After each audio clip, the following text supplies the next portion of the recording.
नमस्कार। आप सुन रहे हैं धर्मवीर भारती की रचना गुनाहों का देवता भाग 11। भाग 10 में आपने सुना चंदर सुधा को किस तरह से शादी के लिए मनाता है। अब आगे। चंदर दूसरे दिन सुबह नहीं गया।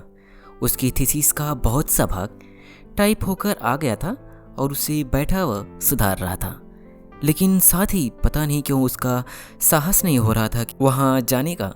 लेकिन मन में एक चिंता थी सुधा की। वह कल से बिल्कुल मुरझा गई थी।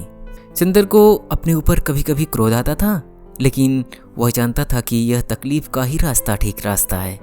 वह अपनी जिंदगी में सस्तेपन के खिलाफ था, लेकिन उसके लिए सुधा भी पलक का एक आंसू भी देवता की तरह था।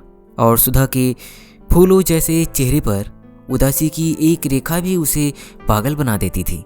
सुबह पहले तो वह नहीं गया, बाद में स्वयं उसे पछतावा होने लगा और वह अधीरता से 5 बजने का इंतजार करने लगा। और वह 5 बजे और वह साइकिल लेकर पहुंचा।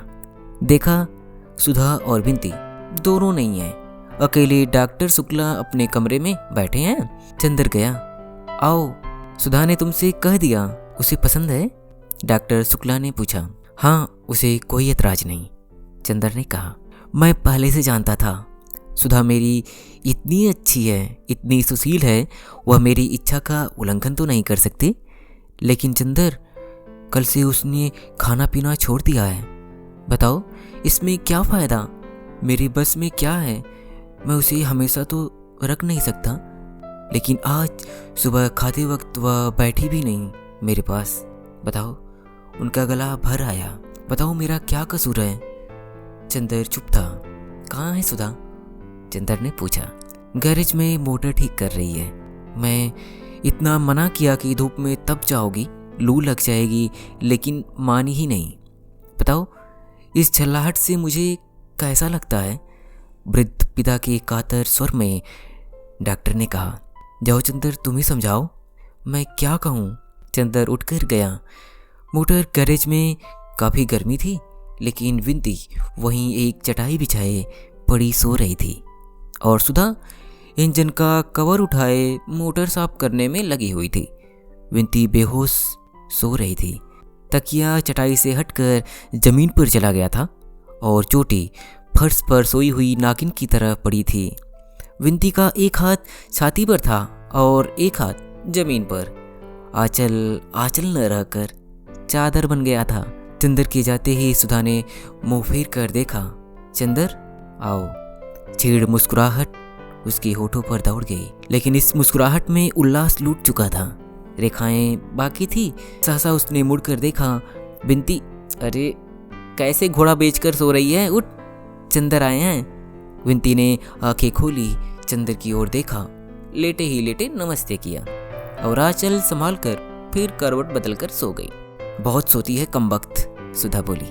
इतना कहा इससे कमरे में जाकर पंखे में सो, लेकिन नहीं, जहाँ दीदी रहेंगी वही यह भी रहेंगी। मैं गैरेज में हूँ तो यह कैसे कमरे में रहे? वही मरेंगी जहाँ मैं मरूंगी। तो तुम ही क्यों गैरेज में थी? ऐसी क्या जरूरत थी अभी ठीक करने की? चंदर ने कहा, लेकिन कोशिश करने पर भी सुधा को आज डांट नहीं पा रहा था। पता नहीं कहाँ पर क्या टूट गया था। नहीं चंदर, तबीयत ही नहीं लग रही थी। क्या करती? क्रोशिया उठाया, वह भी रख दिया। कविता उठाई, वह भी रख दी। कविता वगैरह में तबीयत नहीं लगी। मन में आया कोई कठोर काम हो, कोई निरस काम हो, लोहे लक्कड़ पीतल फौलाद का, तो मन लग जाए। तो चली आई मोटर ठीक करने। क्यों, कविता में भी तबीयत नहीं लगी? ताजुब है, गेसू के साथ बैठकर तुम तो कविता में घंटों गुजार देती थी। चंदर बोला। उन दिनों शायद किसी को प्यार करती रही हूँ, तभी कविता में मन लगता था। सुधा उस दिन की पुरानी बात याद करके बहुत उदास हंसी। अब प्यार नहीं करती होंगी, अब तबीयत नहीं लगती। बड़ी फीकी, बड़ी बेजार, बड़ी बनावटी लगती है ये कविताएं। मन के दर्द के आगे सभी फीकी हैं। और फिर वह उन्हीं पुर्जों में डूब गई। चंदर भी चुपचाप मोटर की खिड़की से टिक कर खड़ा हो गया और चुपचाप कुछ सोचने लगा। सुधा ने बिना सिर उठाए झुके ही झुके एक हाथ से एक तार लपेटते हुए कहा, चंदर, तुम्हारे मित्र का परिवार आ रहा है इसी मंगल को, तैयारी करो जल्दी। कौन परिवार? सुधा, हमारे जेठ और सास आ रही हैं इसी बैसाखी को हमें देखने। उन्होंने तिथि बदल दी है तो अब 6 ही दिन रह गए हैं। चंदर कुछ नहीं बोला। थोड़ी देर बाद सुधा फिर बोली, अगर उचित समझो तो कुछ पाउडर क्रीम ले आना, लगाकर जरा गोरी हो जाए तो शायद पसंद आ जाए। क्यों, ठीक है ना? सुधा ने बड़ी विचित्र सी हंसी हंस दी और सिर उठाकर चंदर की ओर देखा। चंदर चुप था, लेकिन उसकी आंखों में अजीब सी पीड़ा थी और उसके माथे पर बहुत ही करुण छाह। सुधा ने कवर गिरा दिया और चंदर के पास जाकर बोली, क्यों चंदर, बुरा मान गए हमारी बात का? क्या करें चंदर, कल से हम मजाक करना भी भूल गए। मजाक करते हैं तो व्यंग बन जाता है, लेकिन हम तुमको कुछ नहीं कह रहे थे। चंदर उदास ना हो, बड़े ही दुलार से सुधा बोली, अच्छा हम कुछ नहीं कहेंगे। और उसने अपना आंचल संभालने के लिए हाथ उठाया। हाथ में क्लोज लग गई थी। चंदर समझा मेरी कंधे पर हाथ रख रही है सुधा।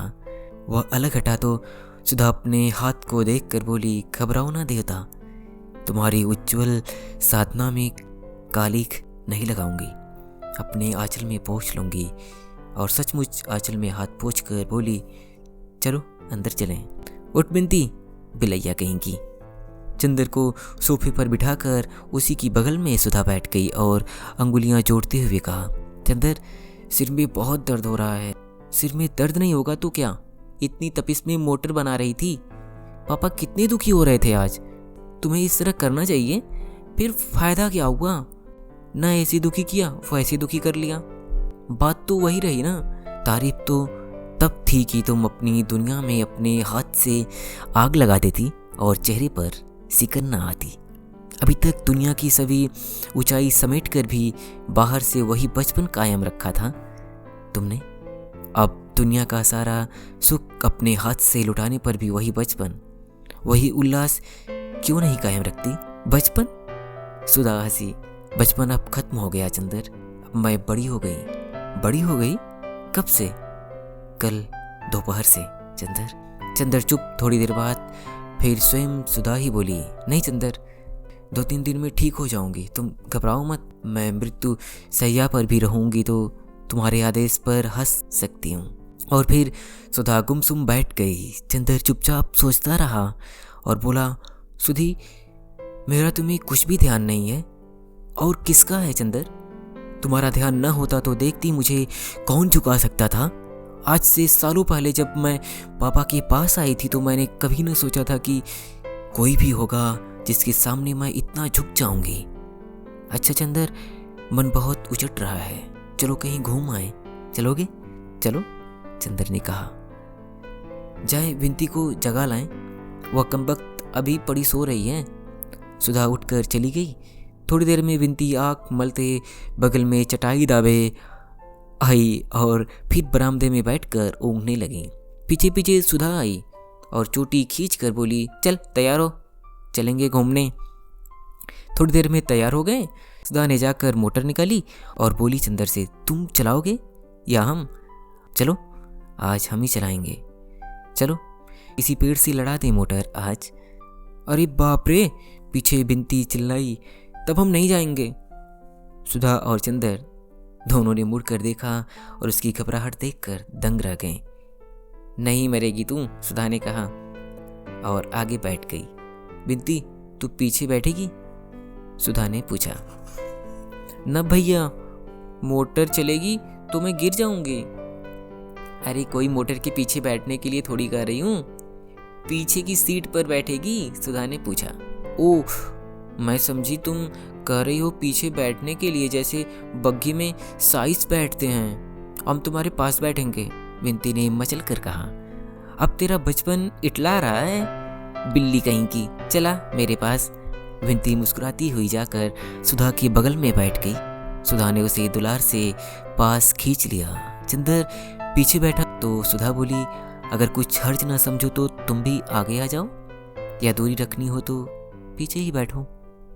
चंदर आगे बैठ गया, बीच में विनती, इधर चंदर उधर सुधा। मोटर चली तो विनती चीखी, अरे मास्टर साहब, चंदर ने देखा बिसरिया चला जा रहा था। आज नहीं पढ़ेंगे, चंदर ने चिल्लाकर कहा। सुधा ने मोटर रोकी नहीं। चंदर को बेहद अचरज हुआ जब उसने देखा कि मोटर पम्मी के बंगले पर रुकी। अरे यहाँ क्यों? चंदर ने पूछा। यूं ही, सुधा ने कहा। आज मन हुआ कि, और दूसरी पर सुधा, चंदर और बिंती। सुधा ने बिंती का परिचय पम्मी से कराया और पम्मी ने बिंती से हाथ मिलाया तो बिंती जाने क्यों चंदर की ओर देखकर मुस्कुरा पड़ी। शायद उस दिन की घटना याद में आ गई। सहसा सुधा को जाने क्या ख्याल आ गया। बिंती की शरारत भरी हंसी देखकर उसने फौरन कहा चंदर से, चंदर तुम पम्मी के पास बैठो, दो मित्रों को साथ बैठना चाहिए, हाँ, और खास तौर से जब वह कभी कभी मिलते हो। बिंती ने मुस्कुराते हुए, में लगी है या नहीं, स्वास्थ्य उसका सुधर रहा है। सुधा कोच पर सिर टेकी उदास बैठी थी। सहसा पम्मी ने बिंती से कहा, आपको पहली दफा देखा मैंने, आप बातें क्यों नहीं करती? बिंती ने झेप कर मुंह झुका लिया। बड़ी विचित्र लड़की थी, हमेशा चुप रहती थी और कभी कभी बोलने की लहर आती तो गुटुर गूं करके घर गुजा देती थी, और जिन दिनों चुप रहती थी उन दिनों ज़्यादातर आँख की निगाह, कपोल की असनाई या अधरों की मुस्कान के द्वारा बातें करती थी। पम्मी बोली, आपको फूलों से शौक है? हाँ हाँ, बिंती सिर हिलाकर बोली। चंदर, इन्हें जाकर गुलाब दिखा लाओ, इधर फिर खूब खिले हैं, बिंती ने सुधा से कहा। चलो दीदी, और चंदर के साथ बढ़ गई। फूलों के बीच में पहुंचकर बिंती ने चंदर से कहा, सुनिए, दीदी को तो जाने क्या होता जा रहा है, बताइए इसे क्या होगा? मैं खुद परेशान हूँ बिंती, लेकिन पता नहीं कहाँ मन में कौन सा विश्वास है जो कहता है कि नहीं, सुधा अपने को संभालना जानती है, अपने मन को संतुलित करना जानती है, और सुधा सचमुच ही त्याग में ज़्यादा गौरवमयी हो सकती है। इसके बाद चंदर ने बात टाल दी। वह बिंती से ज़्यादा बात नहीं करना चाहता था सुधा के बारे में। बिंती ने चंदर को मौन देखा तो बोली, एक बात कहें आपसे, मानिएगा? क्या? अगर हमसे कभी कोई अनधिकार चेष्टा हो जाए तो क्षमा कर दीजिएगा, लेकिन आप और दीदी दोनों मुझे इतना चाहते हैं कि हम समझ नहीं पाते कि व्यवहारों में कहाँ सीमित रखूं। बिंती ने सिर झुकाए एक फूल को नोचते हुए कहा। उसकी ओर देखा, क्षण भर चुप रहा, फिर बोला, नहीं बिंती, जब सुधा तुम्हें इतना चाहती है तो तुम हमेशा मुझ पर उतना ही अधिकार समझना जितना सुधा पर। उधर पम्मी ने चंदर के जाते ही सुधा से पूछा, क्या आपकी तबीयत खराब है? नहीं तो, आज आप बहुत पीली नजर आती हैं, पम्मी ने पूछा। हाँ, कुछ मन नहीं लग रहा था तो आपके पास चली आई, आपसे कुछ कविता सुनूं, अंग्रेजी की। दोपहर को मैंने कविता पढ़ने की कोशिश की तो तबीयत नहीं लगी, और शाम को लगा कि अगर कविता नहीं सुनूंगी तो सिर फट जाएगा। सुधा बोली, आपके मन में कुछ संघर्ष मालूम पड़ता है, या शायद एक बात कहूँ, एक बात पूछूं आपसे? क्या? पूछिए। आप बुरा तो नहीं मानेंगी?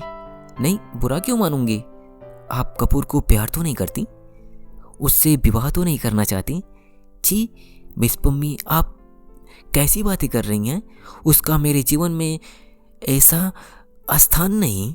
जी, आपकी बात सुनकर शरीर में कांटे उठाते हैं। मैं और चंदर से विवाह करूंगी? इतनी घिनौनी बात तो मैंने कभी नहीं सुनी। माफ कीजिएगा, मैंने यूं ही पूछा था। क्या चंदर किसी को प्यार करता है? नहीं, बिल्कुल नहीं, सुधा ने उतने ही विश्वास से कहा जितने विश्वास से उसने अपने बारे में कहा था। इतने में चंदर और बिंती आ गए। सुधा बोली अधीरता से, मेरा एक एक क्षण काटना मुश्किल हो रहा है, आप शुरू कीजिए कुछ गाना। कपूर, क्या सुनोगे? पम्मी ने कहा। अपने मन से सुनाओ, चलो। सुधा ने कहा तो कविता सुनने को मिली। पम्मी ने अलमारी से एक किताब उठाई और एक कविता गाना शुरू की। अपनी हेयर पिन निकाल कर मेज पर रख दी और उसके बाल मचलने लगे। चंदर के कंधे से वह टिक कर बैठ गई और किताब चंदर की गोद में रख दी। विनती मुस्कुराई तो सुधा ने आँख के इशारे से मना कर दिया। पम्मी ने गाना शुरू किया, लेडी नाटन का एक गीत, मैं तुम्हें प्यार नहीं करती हूँ ना, मैं तुम्हें प्यार नहीं करती हूँ, फिर भी मैं उदास रहती हूँ जब तुम पास नहीं होते हो, और मैं उस चमकदार नीले आकाश से भी ईर्ष्या करती हूँ जिसके नीचे तुम खड़े हो गए और जिसके सितारे तुम्हें देख सकते हैं। चंदर ने पम्मी की ओर देखा। सुधा ने अपने ही वक्त में अपना सिर छुपा लिया। पम्मी ने एक पद समाप्त कर गहरी सांस ली और फिर शुरू किया, मैं तुम्हें प्यार नहीं करती हूँ, फिर भी तुम्हारी बोलती हुई आँखें जिसकी नीलिमा में गहराई, चमक और अभिव्यक्ति है, मेरी निर्विमेष पलकों और जागते अर्धरात्रि के आकाश में नाच जाती हैं। और किसी की आंखों के बारे में ऐसा नहीं होता। सुधा ने विनती को अपने पास खींच लिया और उसके कंधे पर सिर टेक कर बैठ गई। पम्मी गाती गई, न मुझे मालूम है कि मैं तुम्हें प्यार नहीं करती हूँ, लेकिन फिर भी कोई शायद मेरे साफ दिल पर विश्वास नहीं करेगा, और अक्सर मैंने देखा है कि लोग मुझे देखकर मुस्कुरा देते हैं, क्योंकि मैं उधर एकटक देखती हूँ जिधर से तुम आया करते हो। गीत का स्वर बड़े स्वाभाविक ढंग से उठा, लहराने लगा, कांप उठा और फिर धीरे धीरे एक करुण सिसकती हुई लय में डूब गया। गीत खत्म हुआ तो सुधा का सिर विनती के कंधे पर था और चंदर का हाथ पम्मी के कंधे पर।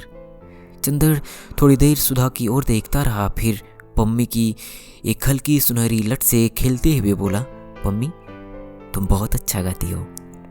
अच्छा, आश्चर्यजनक कहो चंदर, पम्मी इतनी अच्छी है यह तुमने कभी नहीं बताया था, हमें फिर कभी सुनाइएगा। हाँ मिस शुक्ला, काश की बजाय लेडी नाटन के यह गीत आपने लिखा होता। सुधा घबरा गई। चलो चंदर चलें अब, चलो। उसने चंदर का हाथ पकड़कर खींच लिया। मिस पम्मी अब फिर कभी आएंगे, आज मेरा मन ठीक नहीं है। चंदर ड्राइव करने लगा। विनती बोली, हमें आगे हवा लगती है, हम पीछे बैठेंगे। कार चली तो सुधा बोली, अब मन कुछ शांत है चंदर, इसके पहले तो मन में कैसे तूफान आपस में लड़ रहे थे, कुछ समझ में नहीं आता। अब तूफान बीत गए, तूफान के बाद की खामोश उदासी है। सुधा ने गहरी सांस ली। आज जाने क्यों बदन टूट रहा है, बैठे ही बैठे बदन उमेटते हुए कहा। दूसरे दिन चंदर गया तो सुधा को बुखार आ गया था, अंग अंग जैसे टूट रहा हो और आंखों में ऐसी तीखी जलन कि मानो किसी ने अंगारे भर दिए हों। रात भर वह बेचैन रही, आधी पागल सी रही। उसने तकिया, चादर, पानी का गिलास सभी उठाकर फेंक दिया। विनती को कभी बुलाकर पास बैठा लेती, कभी उसे दूर ढकेल देती। डॉक्टर साहब परेशान रात भर सुधा के पास बैठे, कभी उसका माथा कभी उसके तलवों में बर्फ मलते रहे। डॉक्टर घोष ने बताया यह कल की गर्मी का असर है। विनती ने एक बार पूछा, चंदर को बुलवा दें? तो सुधा ने कहा, नहीं, मैं मर जाऊं तो भी मेरे जीते जी नहीं। विनती ने ड्राइवर से कहा, चंदर को बुला लाओ। तो सुधा ने बिगड़ कर कहा, क्यों, तुम सब लोग मेरी जान लेने पर जुटे हो। उसके बाद कमजोरी से हाँफने लगी। ड्राइवर चंदर को बुलाने नहीं गया। जब चंदर पहुंचा तो डॉक्टर साहब रात भर के जागरण के बाद उठकर नहाने धोने जा रहे थे। पता नहीं सुधा को क्या हो गया है कल से। इस वक्त तो कुछ शांत है, पर रात भर बुखार और बेहद बेचैन रही है, और एक ही दिन में इतनी चिड़चिड़ी हो गई है कि बस। डॉक्टर साहब ने चंदर को देखते ही कहा। चंदर जब कमरे में पहुंचा तो देखा सुधा आंख बंद किए हुए लेटी है और विनती उसके सिर पर आइस बैग रखे हुए है।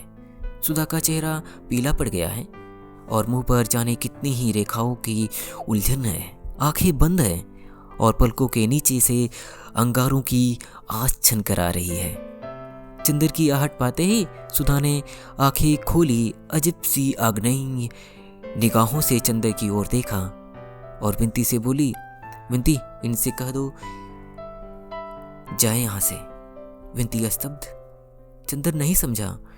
पास आकर बैठ गया। बोला, सुधा क्यों पड़ गई ना? मैंने कहा था कि गैरेज में मोटर साफ मत करो। परसों इतना रोई, सिर पटका, कल धूप खाई, आज पड़ रही। कैसी तबीयत है? सुधा ऊपर खिसक गई और अपने कपड़े समेट लिए, जैसे चंदर की छां से भी बचना चाहती है, और तेज कड़वी और हाँफती हुई आवाज में बोली, विंती, इनसे कह दो जाए यहाँ से। चंदर चुप हो गया और एकटक सुधा की ओर देखने लगा, और सुधा की बात ने जैसे चंदर का मन मरोड़ दिया। इतनी कितनी गहरियत से बात कर रही है सुधा। सुधा जो उसके अपने व्यक्तित्व से ज़्यादा अपनी थी, आज किस स्वर में बोल रही है? सुधी, क्या हुआ तुम्हें? चंदर ने बहुत आहत और बहुत दुलार भरी आवाज में पूछा। मैं कहती हूँ जाओगे नहीं तुम? फुफका कर सुधा बोली, कौन हो तुम? मेरी बीमारी पर सहानुभूति प्रकट करने वाले, मेरी कुशल पूछने वाले। मैं बीमार हूँ, मर रही हूँ, तुमसे मतलब? तुम कौन हो? मेरे भाई हो? मेरे पिता हो? कल अपने मित्र के यहाँ मेरा अपमान कराने के लिए ले गए थे। सुधा हाँफने लगी। अपमान? किसने तुम्हारा अपमान किया सुधा? पम्मी ने तो कुछ भी नहीं कहा। तुम पागल तो नहीं हो गई? चंदर ने सुधा के पैर पर हाथ रखते हुए कहा। पागल हो गई हूं तो पागल हो नहीं गई, हो जाऊंगी। उसने पैर हटा लिए। तुम, पम्मी, गेसू, पापा, डॉक्टर, सब लोग मिलकर मुझे पागल कर दोगे। पापा कहते हैं ब्याह करो, पम्मी कहती है मत करो, गेसू कहती है तुम प्यार करती हो, और तुम कुछ भी नहीं कहते। तुम मुझे इस नर्क में बरसों से सुलगती देख रहे हो, और बजाय इसके कि तुम कुछ कहो, तुमने मुझे खुद इस भट्टी में ढकेल दिया। चंदर, मैं पागल हूं, मैं क्या करूं? सुधा बड़े कातर स्वर में बोली। चंदर चुप था, सिर्फ सिर झुकाए हाथों पर माथा रखे बैठा था। सुधा थोड़ी देर हाँफती रही, फिर बोली, तुम्हें क्या हक था कल पम्मी के यहाँ ले जाने का? उसने क्यों कल गीत में कहा कि मैं तुम्हें प्यार करती हूँ? सुधा बोली। चंदर ने विंती की ओर देखा। क्यों विंती? विंती से मैं कुछ नहीं छिपाता। क्यों, पम्मी ने कल क्या कहा? मैं तुम्हें प्यार नहीं करती? मेरा मन मुझे धोखा नहीं दे सकता। मैं तुमसे सिर्फ जाने क्या करती हूँ। फिर पम्मी ने कल ऐसी बात क्यों कही? मेरा रोम रोम में जाने कौन सा ज्वालामुखी धधक उठता है ऐसी बातें सुनकर। तुम क्यों पम्मी के यहाँ ले गए? तुम खुद गई थी सुधा, चंदर ने बोला। तो तुम रोक नहीं सकते थे? तुम कह देते मत जाओ तो मैं कभी जा सकती थी। तुमने क्यों नहीं रोका? तुम हाथ पकड़ लेते, तुम डांट देते, तुमने क्यों नहीं डांटा? एक ही दिन में मैं तुम्हारी गैर हो गई। गैर हो तो फिर क्यों आए हो? जाओ यहाँ से। मैं कहती हूँ जाओ यहाँ से, दांत पीस कर सुधा बोली। सुधा, मैं तुम्हारी बोली नहीं सुनना चाहती। जाते हो कि नहीं? और सुधा ने अपने माथे पर से उठाकर आइस बैग फेंक दिया। चंदर चौंक उठा। उसने मुड़कर सुधा की ओर देखा। सुधा का चेहरा डरावना लग रहा था। उसका मन रो आया। वह उठा, क्षण भर सुधा की ओर देखता रहा और धीरे धीरे कमरे से बाहर चला गया। बरामदे के सोफे पर आकर सिर झुकाकर बैठ गया और सोचने लगा, यह सुधा को क्या हो गया? परसों शाम को वह इसी सोफे पर सोया था। सुधा बैठी, पंखा चल रही थी। कल शाम को वह हंस रही थी। लगता था तूफान शांत हो गया। पर यह क्या? अंतर्द्वंद ने यह कैसा रूप ले लिया? और क्यों ले लिया? जब वह अपने मन को शांत रख सकता है, जब वह सभी कुछ हंसते हंसते बर्दाश्त कर सकता है, तो सुधा क्यों नहीं कर सकती? उसने आज तक अपनी सासों से सुधा का निर्माण किया है, सुधा को तिल तिल बनाया है, सजाया है, संवारा है। फिर सुधा में यह कमजोरी क्यों? क्या उसने यह रास्ता अख्तियार करके भूल की? क्या सुधा भी एक साधारण सी लड़की है जिसके प्रेम और घृणा का स्तर उतना ही साधारण है? माना उसने अपने दोनों के लिए ऐसा रास्ता अपनाया है जो विलक्षण है, लेकिन इसमें क्या सुधा और वह दोनों ही विलक्षण नहीं है? फिर सुधा क्यों बिखर रही है? लड़कियां भावना की ही बनी होती हैं, साधना उन्हें क्यों नहीं आती? उसने सुधा का गलत मूल्यांकन किया था। क्या सुधा इस तलवार की धार पर चलने में असमर्थ साबित होगी? यह तो चंदर की हार थी। और फिर सुधा ऐसी ही रही तो सुधा चंदर की आत्मा है। इसे अब चंदर खूब अच्छी तरह पहचान गया।